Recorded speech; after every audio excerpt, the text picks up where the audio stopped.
Good morning. Yes, it's morning, oddly enough, and welcome to London. With quite a disappointing year behind us, I think it's time we have a little bit of fun. I did a similar sort of thing last year. Anyway, today, instead of stations, we'll be trying to travel on as many different classes of train as possible within 3 hours. The rules are that the first time you travel on a particular class of train, you get 1 point. Every family of train you ride on gets you an extra point too.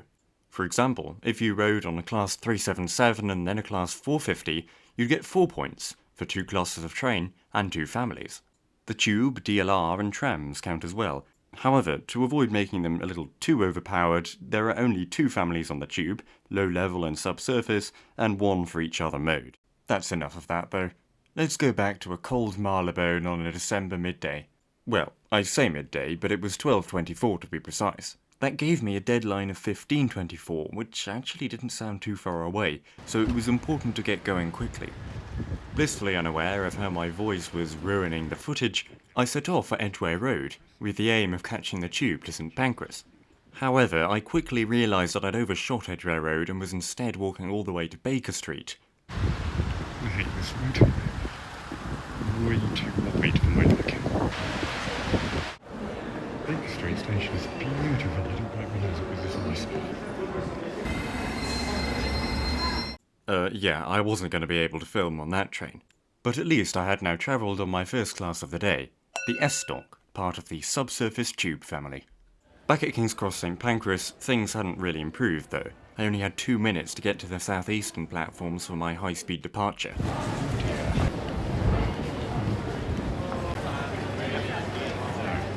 Yeah, okay, so my southeastern high-speed train is gone.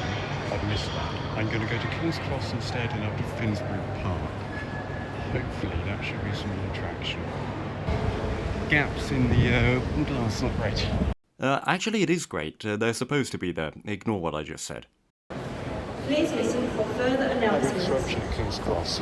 Okay, platform 9 for the Cambridge train, I believe. Oh, how fantastic. As I was walking up to the front of my positively luxurious Class 700, I noticed an Intercity 225 set departing King's Cross. However, it just randomly stopped and then restarted again some way through Gasworks Tunnel. If anyone knows why I did this, I'd be interested to know. And it's up again, I'm not quite sure what happened there. Right.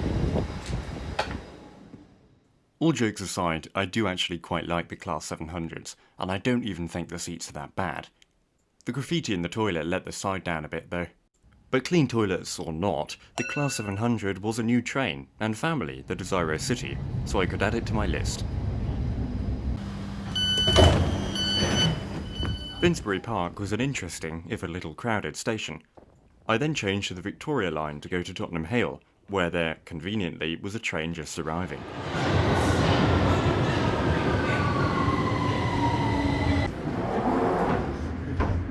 I was seriously impressed with the 2009 stock, by the way. They were very smart. Customer information. While waiting for your train, please stand behind the yellow line. After heeding that useful information, it was time to sprint to the main line, for there was a flirt approaching imminently.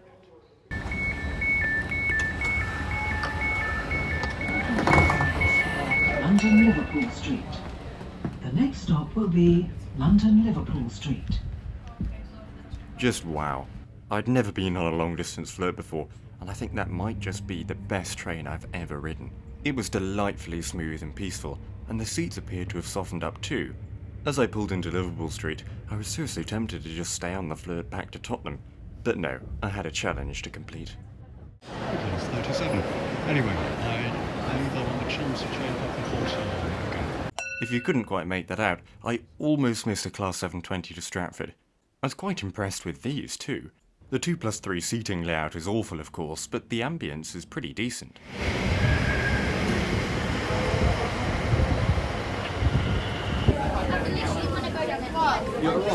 Stratford station was full of people, but the DLR platforms were almost deserted. I did have to wait a full 7 minutes until the next train to Stratford International though, and the fact I was annoyed by that makes you realise just how quickly one becomes accustomed to those London frequencies.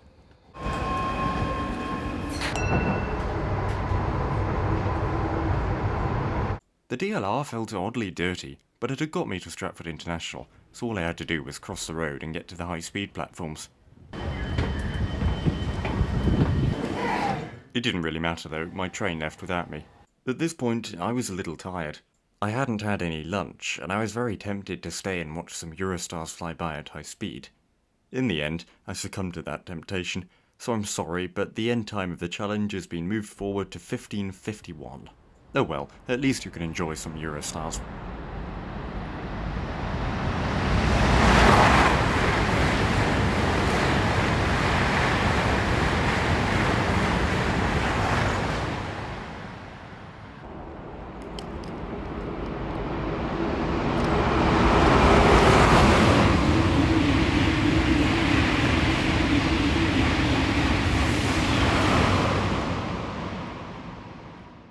Of course, I couldn't wait there forever, so before long it was on to a Class 395.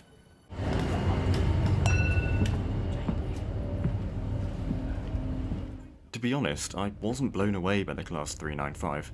However, the sun had come out and London was looking beautiful, so the short journey to St Pancras was a pleasant one nonetheless. Upon arrival, it was down to the tube again, and there appeared to be a football match on. Arsenal versus Fulham, I think? Anyway, the Piccadilly line was rammed, but at least it was another class to tick off.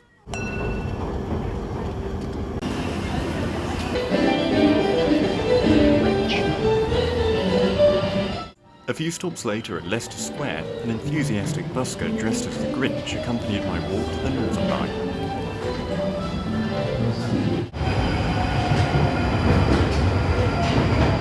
I'm sure they can physically get on. Of course, I could.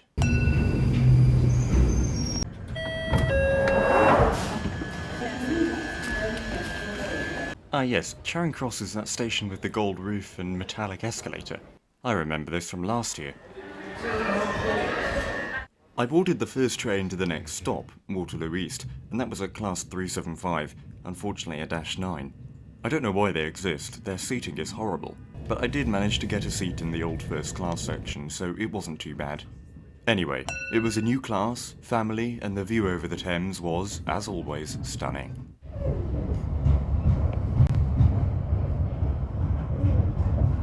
I never really know what to think of Waterloo East. It always feels a little off somehow. But there were these comically large Metro newspaper trays, so I'm not complaining. Just like the Metro on a Tuesday morning, time was rapidly running out, so I had to hurry to Waterloo proper, in the hope of catching a train to Vauxhall and changing on to one final class. It's fast.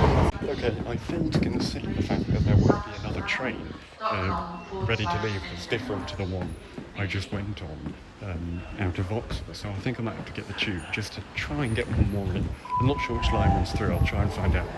It was the Victoria line, which I'd already been on. That is time up. So, in the cold, wet misery of Vauxhall, that was it.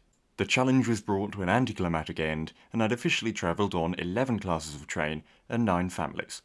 I was a little disappointed by that result. I certainly think that if I had been slightly faster, I could have got a few more classes in there. But of course, it's all just a bit of fun, so I do hope you enjoyed, and I'll see you next time. Have a very good Christmas. Thank you for watching GW Villager. Please like, subscribe and share. Thank you. Please also join our Discord server. A link to it will be in the description down below.